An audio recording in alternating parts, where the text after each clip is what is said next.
Hey, what's up, TikTok?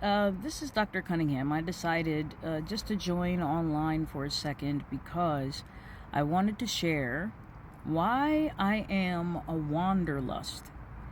And I hope that this particular story actually encourages people to start traveling at a young age, which means if irregardless of age, you could start traveling anytime you want. Like literally, I was just looking at it was a social media feed or a picture where there was a woman, I believe she was about 70 years old, and she was taking a picture saying that she finally was able to go to every country that's a recognized country in the world, 193.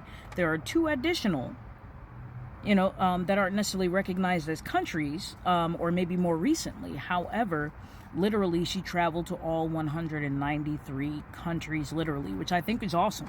And that's a great retirement plan as far as I'm concerned. The reason why I think retirement is not for someone to go away and to just kind of like, roll over and just exist, but to live, and we're working now so that we may earn an opportunity to really enjoy life the way we would like to enjoy life, working when we would like, not because we have to, but because we get to, so we have that mindset, but obviously with a different level of freedom. But what happened is when I was in the sixth grade, my sixth grade teacher, Mr. Monaco, his name was, when I was attending Blackham School in Bridgeport, Connecticut, submitted my name to a group called People to People Student Ambassador Program. And so it's essentially a group where they bring a group of youth every summer overseas somewhere and usually travel for about a month. It's an opportunity for exchange of culture, also exchange student opportunity, as well as to sightsee and to enjoy your summer.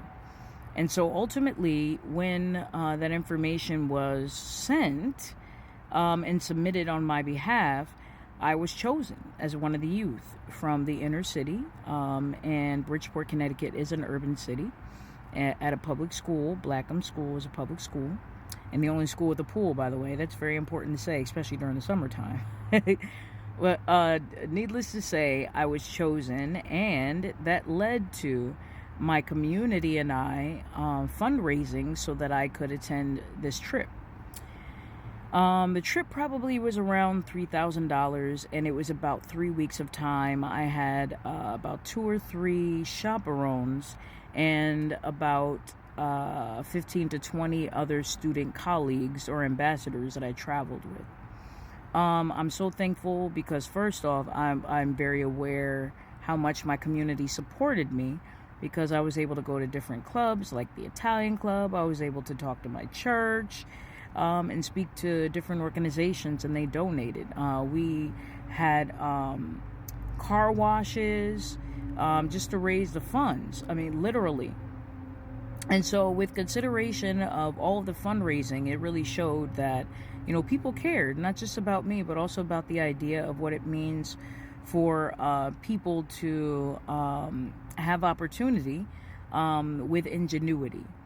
And that ultimately there's no limits with consideration of what I can accomplish as long as I set my mind to it and I'm willing to work smart, as well as willing to put a little elbow grease, to lace up my bootstraps, so to speak. So I'm willing to work hard and smart, but preferably with consideration of a team and networking and working together in order to make the goal possible, to manifest what it is that you see as your vision.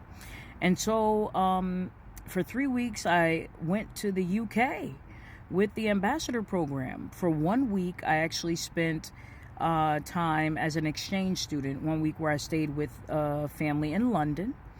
And then for the other 2 weeks, we traveled to Ireland, Scotland, and Wales. So I was in England for a week, but Ireland, Scotland, and Wales were the other places that we traveled to over the course of 2 weeks, where we stayed like a half a week at each place. And I had an opportunity to meet a lot of great people, had an opportunity to, build connections, not only in the United States while we were traveling overseas, but also pen pals from London. And one of my pen pals from London, her name was Chloe, and we actually met through the girl who I was actually staying with at her home as a student, exchange student. And I met her at her school because over in the UK, they have very short holidays. So technically when they graduate from high school, they're about 16 years old because they usually have about 2 or 3 weeks off during the summer.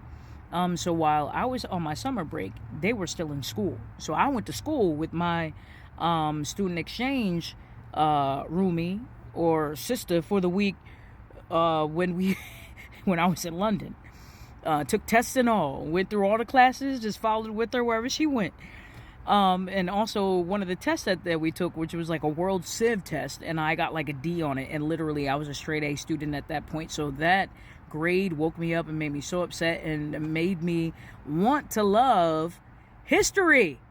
Otherwise, I wouldn't have liked history at all. I started watching the History Channel. I started studying and paying attention in world civ and history classes because of that test. Because the teacher over in the UK, they actually score the test in person, like live, like as soon as you hand in the test, they score. So they grade your paper, your test, and they tell everyone what your grade is in front of the entire class. I was so upset. The teacher was like, "Oh, Norja got a D, and she didn't even have to study. Didn't even study, you guys." And I'm thinking, like, a D is not a great grade. Like, what are you talking about, teacher? Like, I'm upset at myself. I should know World Civ. Like, I have World Civ over the United States, you know. But I don't really like history. But I tell you what, I like World Civ now. And so, you know, that began my journey. Literally, the 3 weeks on the British Isles. And meeting a lot of cool people and them saying that my braids are wicked, you know, and I fancy your fashion, honey. I fancy it. Like, you know, I love their accents, you know. So, London was a great place. I kissed the Blarney Stone and I thought I was talkative. I thought I was talkative prior. Like, I really did go through like a season of about 5 years where I just go just everywhere I went, just talking. Because I kissed the Blarney Stone over there in Ireland. And then when we were on a fishing trip, there was a gentleman that was, you know, giving us the tour and telling us everything about the wonderful sea and what it's like and on the tour. But I had no idea what he was saying because that Irish brogue just eluded me. And especially because he was a fisherman. I guess it was a very deep Irish brogue. Like, it was a very thick accent that I could not understand at that time. Now, as I'm older, I've cultivated an ear with consideration of accents, and I really appreciate and like accents a lot.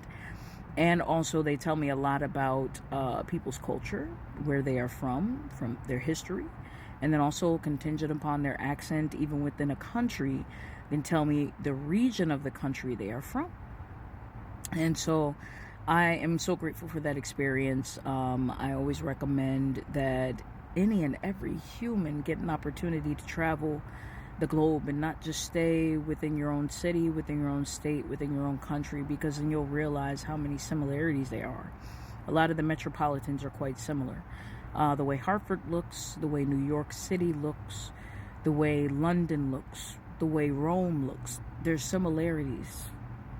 But do you know the way Dubai looks? When you know that, it's because you've traveled different places, so then you feel like the globe is not as grand as we make it.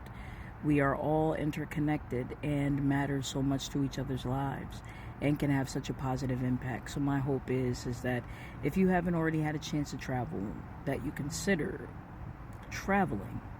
Save up your money. Make sure you pay your bills now. Keep your credit score up, okay? Work your debt off, you know. But at the same time, travel if you can. So the next time you have a vacation, we were going to Virginia Beach every year, my family and I, and sometimes we could spend about $5,000 on that trip. You'll be able to go overseas and spend $5,000 and have a great time. So use your money wisely and travel internationally. Y'all have an excellent day, and be kind to each other. We're all ambassadors when we extend our culture from one to another. Happy Sunday.